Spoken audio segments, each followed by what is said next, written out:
Ningependa tukupigie simu utueleze mambo yako ili tuone vile tunakusaidia kitengo cha patanisho. Kwa hivyo naomba tafadhali shika simu yetu ili tuweze kusikia mambo yako na tuone vile tunakusaidia hapa Radio Jambo.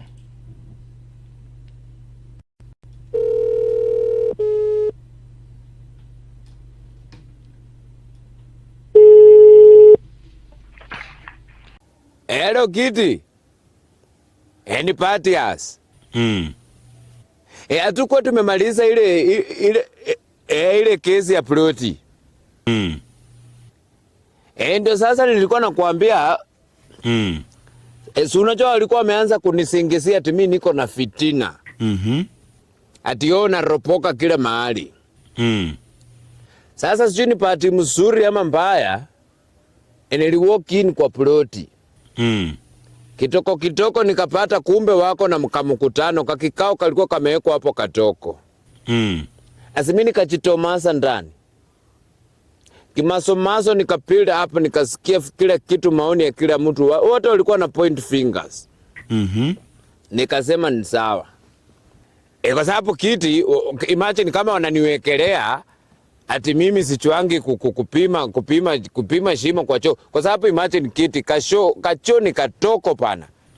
Kacho mimi mwenyewe ni 1 GP na sitoshi. Kacho hata nikiingia Kitty lazima niweke angle zote. Acute angle, obtuse angle. Yaani Kitty hata nilijaribu angle theta lakini bado sikutopoa kuweka hizo vitu. So nikajipata vitu zangu zimesonga kando kitoko. Lakini nilikuwa nimelenga. Ilikuwa tu only 1 centimeter hivi. Upepo ingekucha ingeangusha. Hata hiyo iko kubwa sana Kitty. Ile yenye ilikuwa shida ni sasa swali siti wakaanza kusema ati sasa kama hiyo umepita hiyo mtihani mimi nachungulianga watu. Ati wamama wakienda kwa choo mimi nawafuata polepole na wachungulia. Kitty si hivyo. Unajua mimi najua ni huyo mama number 3. Mama number 3 ndiye yako na hiyo fitina.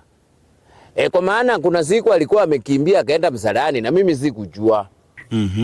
Nikakumbwa na emergency. Sikuwa nimechukua TL lakini nilikuwa nasikia kuendesha. Sasa si ndio nikasema wacha nikimbie. Kitty, unajua kwa choo yetu hiyo shimo na mlango siko mbali. Na mlango ya choo haina chapi.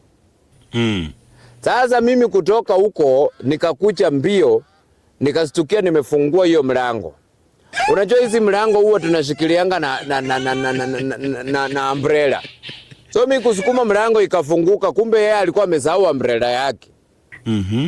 Sasa Kitty, shida tu mahali ilitokea ni badala ya mimi kusema tu pole na kuenda dakika 5 nilisimama tu hapo nikiomba msamaha. Lakini ilikuwa makosa yangu, nilikuwa naomba tu msamaha.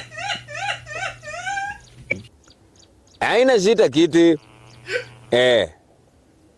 Lakini kuna huyu number 6 mwenye ni kierere sana. Huyo mama huwa ananisumbua sana. Kwa maana ni mtu anajifanya Mkristo anatuimbia mawimbo hapa za Biblia kila asubuhi. Ikue Jumapili, ikue Monday, ikue Tuesday. Na anaimba kwa sauti kabisa. Sasa mimi nilishangaa, nilisikia tu fununu ati waumini walienda kwake ushirika. Ati wakapata nini? Wakapata kanzu ya padri kwa kipeti yake. Ati alafu nasikia ati hata bwana yake ni Sunday 3 ameenda kanisa na ameambiwa ati hafai kupokea sakramenti. Ati pato achetosha mboka. Alafu Kitty isitoshe. Huyo jirani yangu namba 2.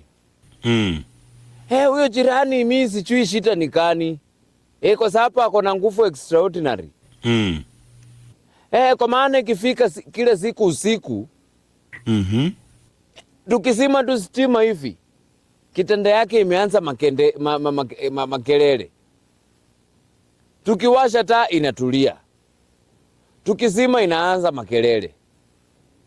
Sasa kiti ndio nikaona huyu ndugu yangu labda ako na shida chungu nzima, unajua pia brothers keeper. So ndio nikasema acha nimpishie, nimuulize shida ni gani na niko na suggestion. Sasa kumwambia tumpatie kitanda ya chuma, hapo ndio alikirika. Ndio kwa maana na kuomba kiti utusaidie tu tuweze kuelewana, kwa sababu mimi nataka tu na amani na hii plot. Mimi napenda watu wa hii plot na tuendelee kuishi kwa hii plot. So nataka tu tupatanishe ili tuweze kuelewana na wana plot wenzangu.